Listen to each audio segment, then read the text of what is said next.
PETA, hinimok ang Diocese ng Caloocan na maging vegan sa loob ng 30 araw matapos ang insidente ng Easter, Easter Dove?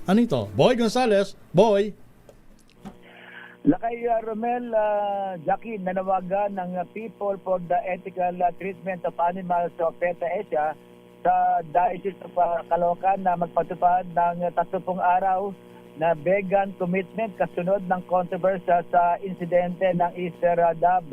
Ayon sa PETA, kung tunay na ang payag ni Bishop Pablo Berrio David na hindi dapat piliin ang ating habag, dapat umano itong ipakita hindi lamang sa ilang hayop kundi sa lahat ng nilalang na nakararanas ng pagdurusa kabilang ang mga hayop na ginagamit para sa pagkain.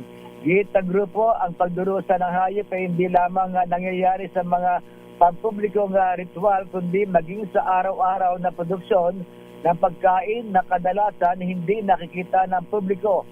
Nagpanampeta ang pagtalima sa vegan diet sa loob ng isang buwan ay maaaring maging simpleng paraan ng pagbawi at konkretong pagpapakita ng habag at malasakit. Sinabi pa ng grupo na para sa mga nalungkot sa insidente ng Kalapati, ang ganitong hakbang ay magpapakita na ng habag ay hindi lamang sinasabi kundi isinasabuhay. Ito si Boy Gonzales para sa Visaris, una sa Pilipinas, una sa Pilipino. Maraming salamat, Boy.